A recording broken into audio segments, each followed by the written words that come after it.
प्राचीन इजिप्ट हमेशा से ही एक कौतूहल का विषय रहा है। लगभग 200 सालों से इस जगह को लेकर आर्कियोलॉजिस्ट्स और हिस्टोरियंस में एक अलग ही खिंचाव रहा है।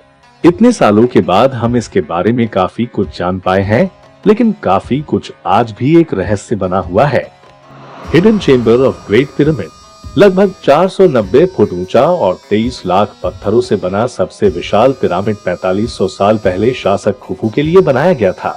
इस विशाल पिरामिड के अंदर खोजकर्ताओं ने अभी तक इसके 3 विशाल चैम्बर्स ढूंढ निकाले हैं, लेकिन 2017 में एक आर्कियोलॉजिस्ट्स की टीम ने ये दावा किया कि इसमें एक चौथा चैम्बर भी मौजूद है। हालांकि उन्होंने कहा कि ये चैम्बर इस तरह से बनाया गया है कि इस तक पहुंचा नहीं जा सकता, क्योंकि इस चैम्बर से कोई रास्ता नहीं निकलता है। ये चैम्बर कितना बड़ा है और इसमें क्या है, ये किसी को नहीं पता, और शायद शासक खुफू भी यही चाहते थे। किताब के पन्नों में लिपटी हुई मम्मी। 1948 में एक व्यक्ति ने एक प्राचीन मम्मी को एक दुकानदार से खरीदा। कुछ साल अपने पास रखने के बाद उस मम्मी को खोला गया।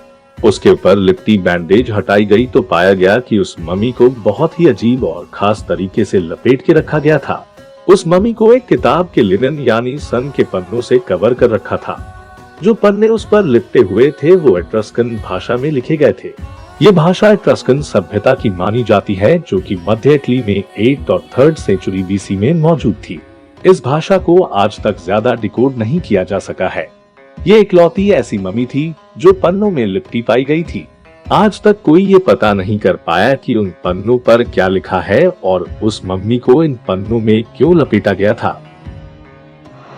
अनजान महारानी। चेक राज्य की एक आर्कियोलॉजी टीम ने एक खास खोज की। उन्होंने एक ऐसे मकबरे की खोज की जो किसी महारानी का था। कायरो के अबुजर में पाया गया ये मकबरा शासक नेफ्रेफ्रे के पिरामिड में पाया गया था। माना जाता है कि ये मकबरा या तो शासक नेफ्रेफ्रे की मां का था, लेकिन इस पर कुछ अभी स्पष्ट नहीं है।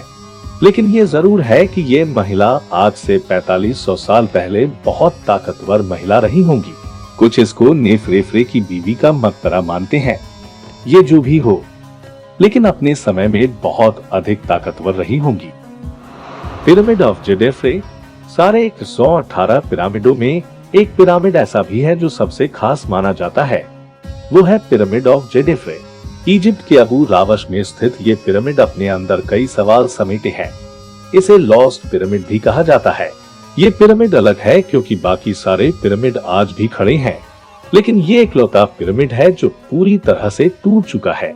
इसके टूटने का कारण किसी को नहीं पता।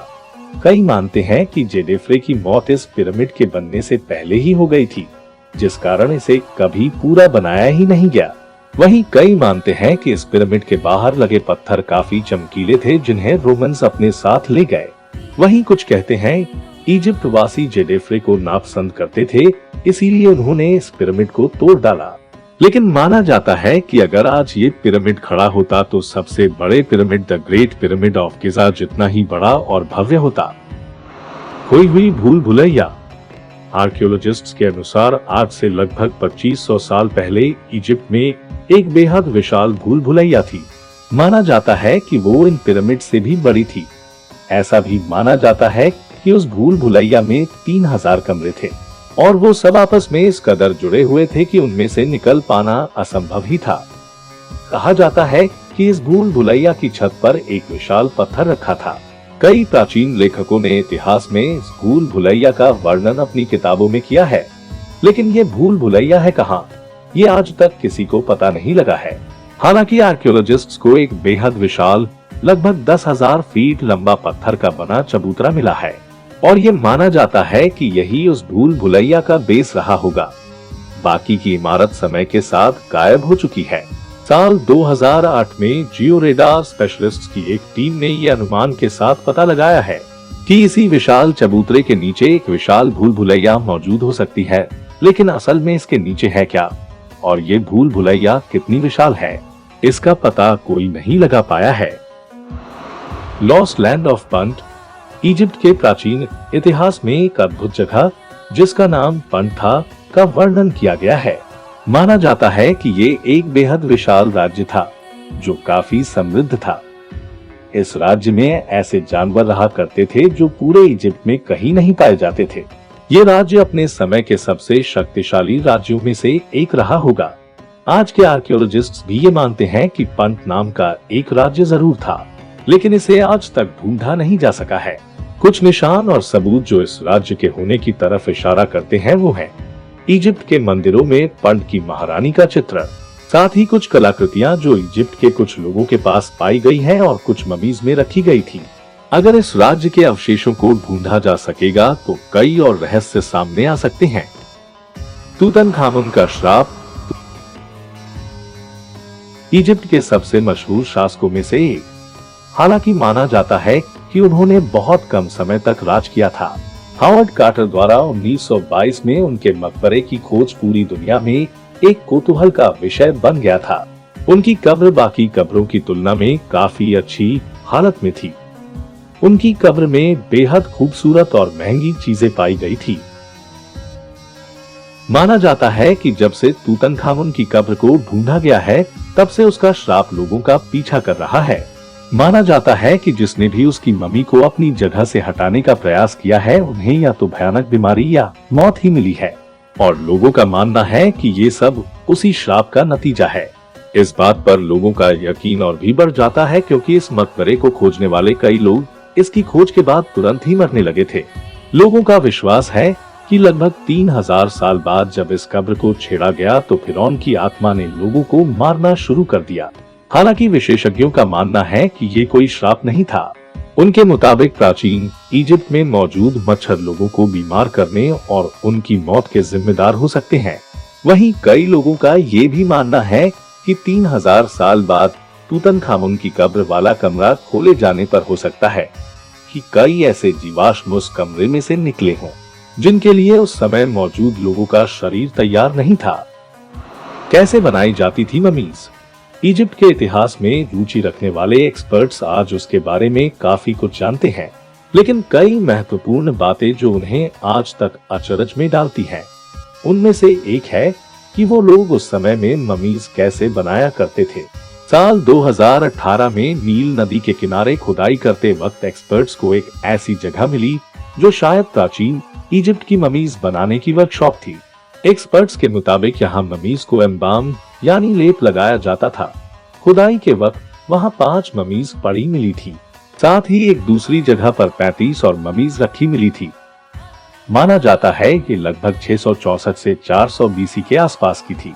इन ममीज की हालत देख ये भी अनुमान लगाया गया कि उस समय में सबको एक सा व्यवहार नहीं मिलता था, जिससे ये अनुमान लगाया गया कि संपन्न लोगों की ममी काफी बेहतर हुआ करती थी।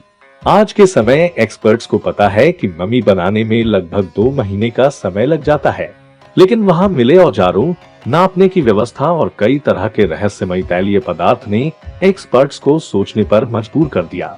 एक्सपर्ट्स इस बात की समझ आज तक नहीं लगा पाए कि उस समय के लोगों को इन औजारों और रहस्यमय पदार्थों का पता कैसे लगा था।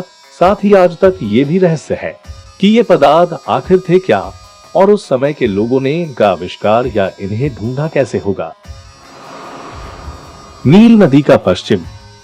अधिकतर पिरामिड्स नील नदी के पश्चिम किनारे पर ही बने थे। इसका एक खास कारण माना जाता है क्योंकि पिरामिड्स शासकों का आखिरी विश्राम गृह यानी रेस्टिंग प्लेस होता है।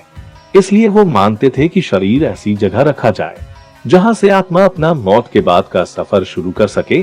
प्राचीन इजिप्ट के लोग सूरज को काफी महत्व दिया करते थे।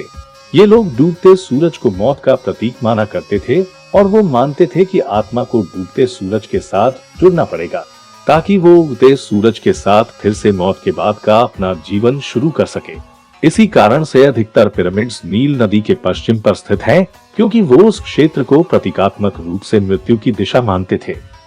आखिर कैसे बनाए गए इतने विशाल पिरामिड्स? अभी तक का सबसे बड़ा रहस्य ही यही है कि ये विशाल पिरामिड्स आखिर बनाए कैसे गए थे।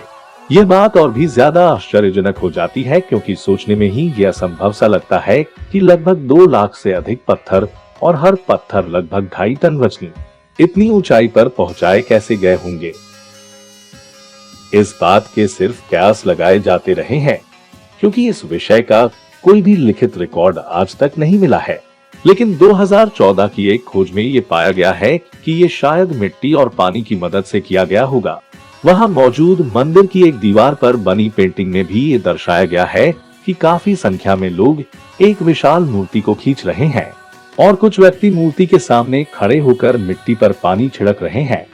हालांकि एक धड़े के लोग ये भी मानते हैं कि ये सिर्फ कोई रिवाज या पूजा की जा रही है, लेकिन कई एक्सपर्ट्स का मानना है कि इसी पेंटिंग में इन पिरामिड्स को बनाने का राज छिपा है। लेकिन एक बात जो कोई नहीं समझा पाया कि यदि ये विशाल पत्थर किसी भी तरह से खिसका भी लिए गए, लेकिन ये इतनी अधिक ऊंचाई पर चढ़ाए कैसे गए होंगे, ये बात सारे एक्सपर्ट्स को निरुत्तर कर देती है और लगता है इसका जवाब अभी काफी समय तक मिलना भी मुश्किल है।